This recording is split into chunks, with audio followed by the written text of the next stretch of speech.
Hi friends, Evolving Guys, welcome back to the channel. Thanks for following along with our collection journey. So today I'm opening two Paldean Fates booster bundles, as you can see here.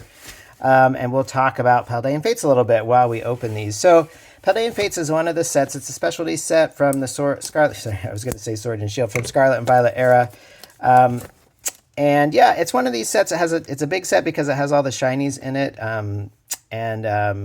We've been plugging away at this set for quite a while now, trying to build a master set, which is what we do. I do collect some sealed stuff and other things on the side, but our main focus is building master sets. And yeah, Paldean Fates, we chipped away slowly but surely and are down to the point where we only need 3 cards. And of course, they're the big 3 cards, especially the Bubble Mew. I mean, I think when the Bubble Mew took off, this set, which had been pretty affordable and pretty easy to find, you know, Paldean Fates, yeah, just like booster bundles, ETBs.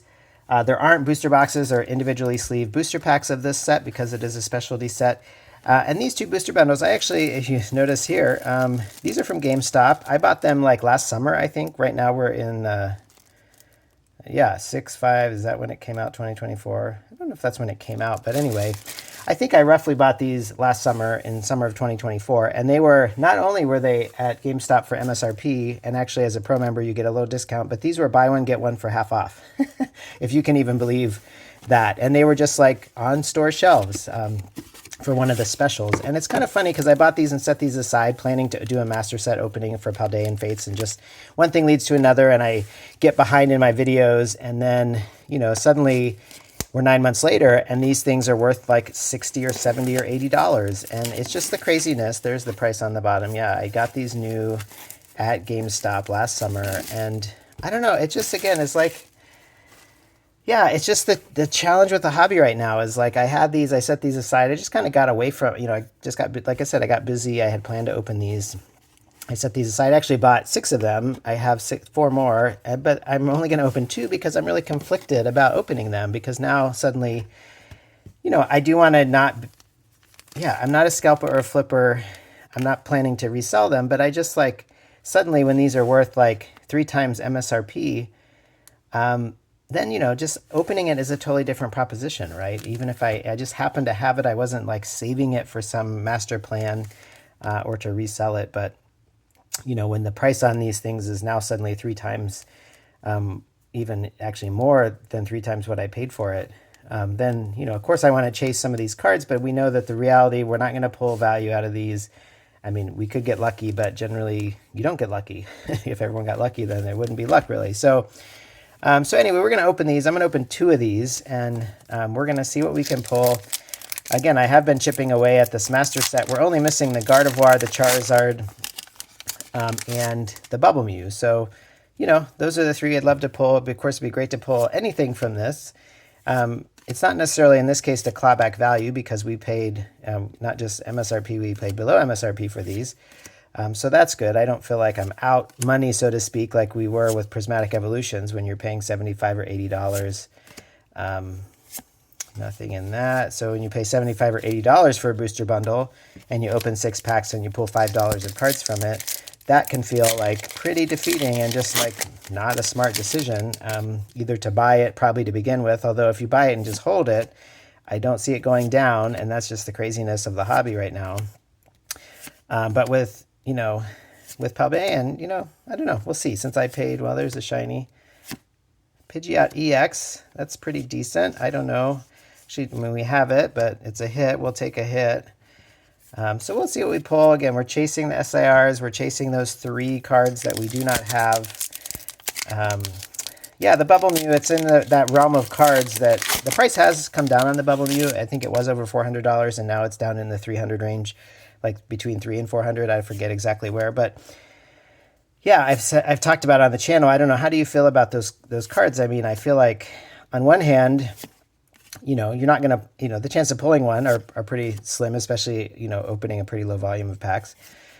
So that's not maybe a winning strategy. There's a Driftblim. There's another shiny, Professor and Ceruledge. Okay. Well, we've gotten 2 shinies. That's pretty good. But yeah, this just challenge of like, you know, for a $300 or $400 or $500 card, your chances of pulling it are not very high, but then you know, that's a lot of money to pay for a card. I don't know what your card budget is, but that's like pretty steep for a single card. That crowds out a lot of other things you could do with that money. And then on top of that, like, you know, if you could even find a raw copy, you know, that's going to be challenging too, because probably anybody who got a pull who's, you know, any like near mint copy or something that looks really nice is probably graded, so it's not going to be available on the street. So any raw copy that you might find at a card shop, I mean, there is still the chance. I saw somebody on Facebook Marketplace in my area said recently they actually had the Charizard from Paldean Fates, and you know, and they said they had a raw copy for their set, and then they pulled another one, and so they're going to try to resell it and get some money back. So that's a case where maybe it is someone who they'll probably pick the better of the two copies to keep and then resell the other one. But I don't know. That's maybe a case where like you have one more than you need, and why not turn that into resources to then buy more cards that you need for your collection. So it's not impossible maybe to find a raw copy out there. There's a Squawkabilly, I think was playable, maybe still is playable, but I think it's been reprinted a bunch, so maybe not a ton of value there. So last pack for the first booster bundle, you can see, you know, we've gotten 2 shinies and 1 double rare. That's probably, you know, 3 hits would probably be what we would hope for in a in 6 packs. But again, I have more sealed Paldean, but it just is like, you know, this conundrum of like, what do you do with it? Because those prices have just gotten so crazy. So if you were lucky enough to have something that maybe you picked up when things were a little more reasonable, and now the prices have gone crazy. I mean, I don't know, they're going to stay that high, or maybe they will. I don't know. Here is our other one. I picked the 2, you know, this box is pretty beat up already, and both of them had stickers on them, which we could try to peel off probably carefully and preserve the packaging. But as a sealed product, I figured, well, at least open the 2 that have stickers on them.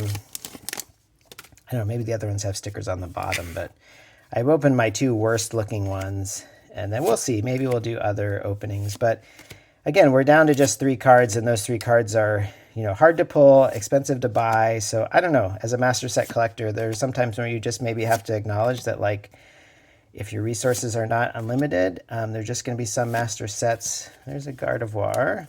Oh, there, it felt like there was 2 cards almost there, but you know, there are going to be just some sets that are kind of beyond your reach, and that's okay. I think setting limits and understanding, it can be tempting when you see, you know, people online who are, you know, they do this full time, or they have local games shops, or they have other ways to access product, or even just they have revenue from the hobby. I mean, that would kind of be the goal, right? For me, that was kind of I do resell stuff in a couple ways, and so that does bring back in some money, but you're never going to make money opening stuff. But I was just trying to find a way to bring back some of what I was spending and defray the costs. So everyone has to figure that out for themselves. And some of it was just also wanting to be responsible and find like responsible ways to move things along that I don't want anymore.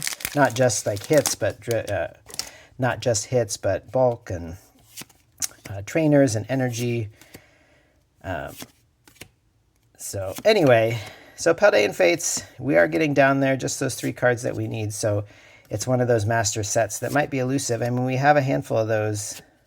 Hey, a Charizard EX. I mean, we've gotten some good double rares. I mean, we've gotten the Gardevoir, the Squawkabilly, and the Charizard. We can almost build some decks. I mean, not really, but those are all like playable cards in the TCG, so that's decent.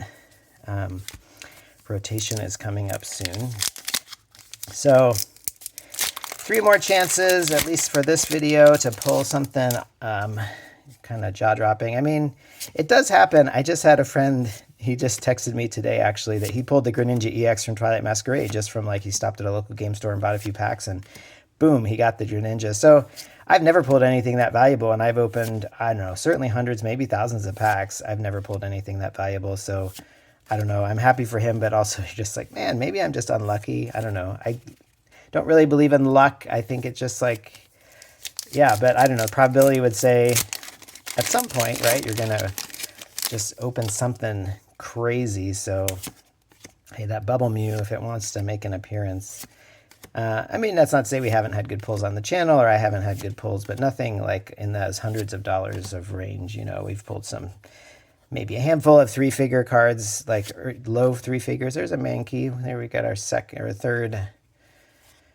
Paldean Student and Cerilage. So we've gotten 3 shinies and 3 double rares, which probably is like what we would expect. That's 6 hits. You expect hopefully a hit every maybe 2 to 3 packs of some kind or another. It'd be nice to have something a little like better than what we've pulled. But we'll see. We got our last chance here. We actually literally have had a little last pack magic on the channel. So anyway, I may be at a moment in the hobby where I enjoy the cards, I enjoy opening, I enjoy the videos, but I don't know, it's a little discouraging. And, you know, maybe a moment for recalibration for all of us to think about the role that collecting plays for us and kind of the budgets that we're willing and able to spend.